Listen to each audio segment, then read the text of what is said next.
আসসালামু আলাইকুম। আমি ডক্টর মোহাম্মদ আলী নূর। আজ আপনাদের সামনে এসেছি একটা টপিকস নিয়ে আলোচনা করার জন্য।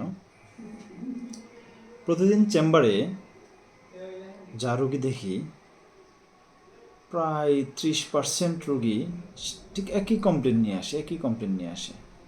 কমপ্লেনটা কি? ওই gastric related, gas related. Gastric রোগ কোনো ভাইরাস, ব্যাকটেরিয়া বা কোনো জীবাণু দিয়ে গঠিত রোগ না। জাস্ট আমরা কিছু বদ অভ্যাস পরিত্যাগ করতে পারলেই গ্যাস্ট্রিক রোগ থেকে বাঁচা সম্ভব। আগে বলে নিই কমপ্লেনগুলো কেমন হয়, লক্ষণগুলো কেমন হয় গ্যাস্ট্রিকের। যেমন কেউ আসে হচ্ছে যে ডাক্তার সাহেব আমার পেট বড় হয়ে যাচ্ছে, পেট ফুলে যাচ্ছে, পেট ফাঁপা, খাওয়ার অরুচি, আবার অনেকে বমি বমি ভাব হয়, প্রচণ্ড ক্ষুধা লাগে, বাট অল্প খাওয়ার পরেই মনে হচ্ছে যে পেট ভরে যাচ্ছে। আবার কারো একটু বুকে জ্বালাপোড়া হয়, ঘন ঘন ডেকর উঠে, পায়খানা কঠিন হয়ে যায়। এক কথা হচ্ছে পেটের মধ্যে হচ্ছে অনেক ধরনের অস্বস্তি কাজ করবে। আবার এই গ্যাস্ট্রিক যখন দীর্ঘদিন আপনার পেটে থাকবে, এই গ্যাস দীর্ঘদিন আপনার পেটে যখন থাকবে, আস্তে আস্তে স্টমাকের লেয়ার মানে হচ্ছে খাদ্যদলের লেয়ারকে একটু একটু পুড়াবে। গ্যাসের ধর্মই পুরানো, একটু একটু পুড়াবে। তখন ওই লেয়ার যখন পুড়ে যাবে, তখন ওইখানে খাবার পড়লেই ব্যথা হবে। যখনই ব্যথা হবে মনে করবেন যে আপনার গ্যাস্ট্রিকের প্রবলেম একটু গুরুতর হয়ে গিয়েছে। তাহলে কি করতে হবে? কোন বদ অভ্যাসগুলো বাদ দিলে আমরা এই গ্যাস্ট্রিক নামক রোগ থেকে বাঁচতে পারবো? প্রধানত গ্যাস্ট্রিক হয়ে থাকে, যেমন আমি আমার রোগীদেরকে বলে থাকি যে 3টা কথা মানবেন। ভাজা পোড়া চুকা ঝাল খাবার থেকে বিরত থাকবেন। অক্তের খাবার অক্ত মতো খেতে হবে। তার মানে হচ্ছে সঠিক টাইমে সঠিক খাবার খেতে হবে।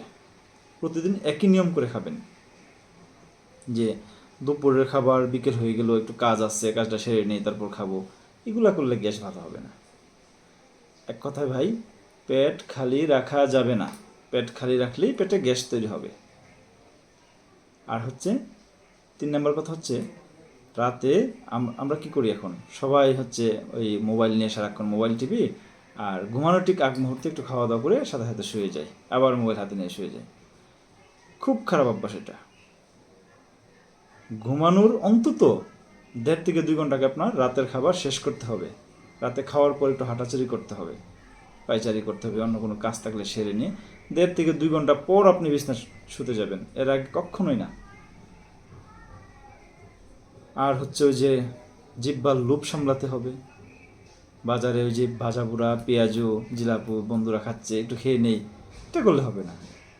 দুধ চা গ্যাসের জন্য জম। দুধ চাটা বাদ দিয়ে দিবেন। চা খেতে ইচ্ছে হচ্ছে একটু রং চা খান, আদা দিয়ে খান, আদা গ্যাসের জন্য খুব ভালো। আদা দিয়ে রং চা খান, গ্যাস কম হবে। তো ওই জিনিসগুলো যদি মানতে পারেন, তাহলে গ্যাস্ট্রিক নামক রোগ নিয়ে আপনার কখনো কোনো চিকিৎসকের কাছে যেতে হবে না। এই রোগই আপনার হবে না, তাহলে আপনি চিকিৎসকের কাছে যাবেন কেন? ধন্যবাদ সবাইকে।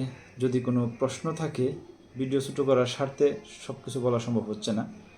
যদি কারো কোনো প্রশ্ন থাকে ডেফিনেটলি কমেন্টে বলতে পারেন, ইনশাল্লাহ আমি চেষ্টা করব উত্তর দেওয়ার। ধন্যবাদ সবাইকে।